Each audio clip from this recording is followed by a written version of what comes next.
The IMF and the World Bank. The IMF and the World Bank are brutal to borrowing colonized countries. Pay us first. Your children will get used to no milk or toothpaste or bubble gum, no shoes, no school, no vaccination or dentists or diapers or pencils or paper pads or school desks. After all, your kids have been there for 50 generations and without either toilet paper or Kotex for adolescent girls or much of anything else. You're trying to make it on high interest IMF loans. Just hold everything. How do you think you're going to develop your own mines and rivers and forests and mountains and seashores with money shoved down your throat by these people?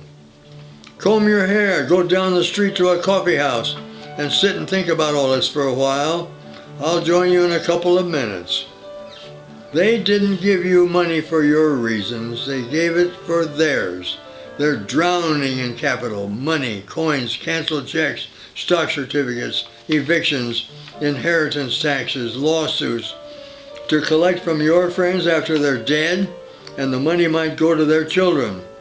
They got to deal with new dollar signs coming out of their ears, out of their rear ends, out of their nostrils, wet and sticky, and need some place to put it all where it won't suffocate the loans they already made to themselves, to their own banks and corporations and gambling casinos and tank and machine gun factories and Agent Orange and pepper spray and depleted uranium shells and armor, and you're just an overflow outlet to produce more capital out of your children's skinny bodies, your own untreated cancers, your own burning up under your Arab or African or South American skies, under the blazing suns they created in the ozone layers.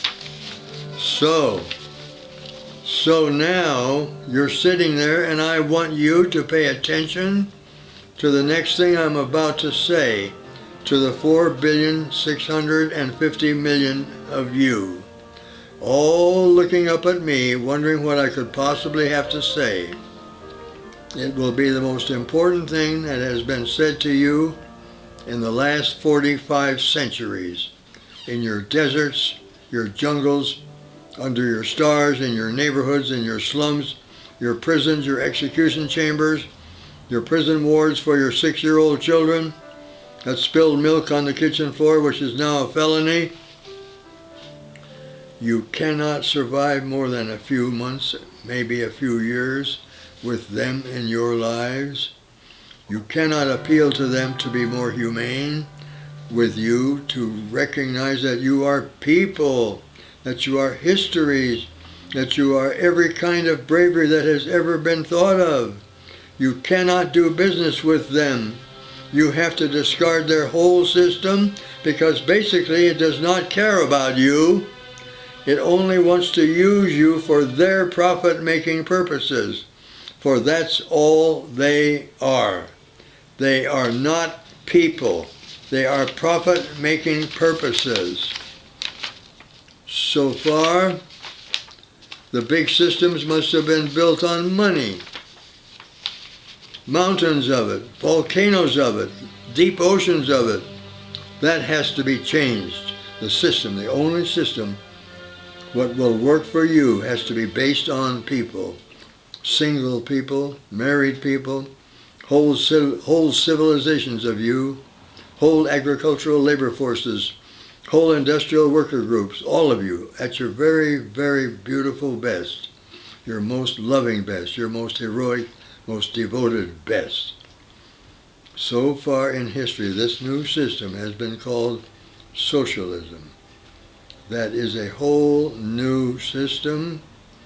It will be hard to achieve and will take loving attention to keep it healthy. Do not think it must come as the result of revolution. Think of capitalism as ceasing to exist, as the result of processes that may take a while and may be climaxed by their machine gunning of most of us alive now.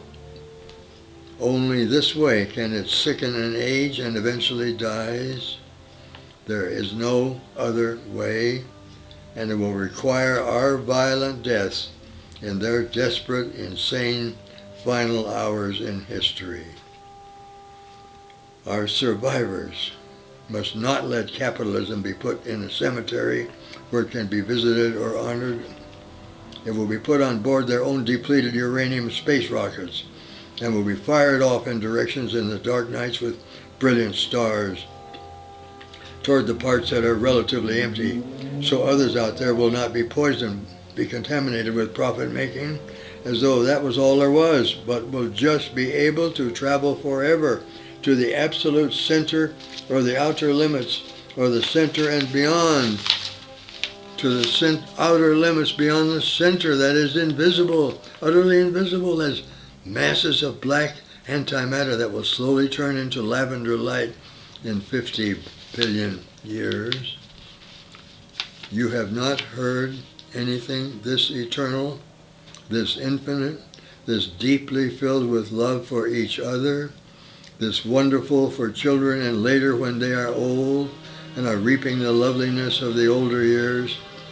Now I want to suggest that you begin to think about this and begin to address them on these terms, no longer on their terms, for their terms belong in a cancer, Agent Orange, insane asylum. Think about this. Think about this. Think about this. Get your coffee cup filled again. Think about this. Get some sleep and think about this and dream about this and build new worlds on the basis of yourselves, no longer on the basis of the use of you to create dollar signs on paper and on the desert sands and great rivers and lakes of the world. Think about this. Begin to reach a point where you never again have any of the anguish and pain they have created with their dollar signs. The pain, the desperation you are having now, no longer what you are having now. June, the year 2000.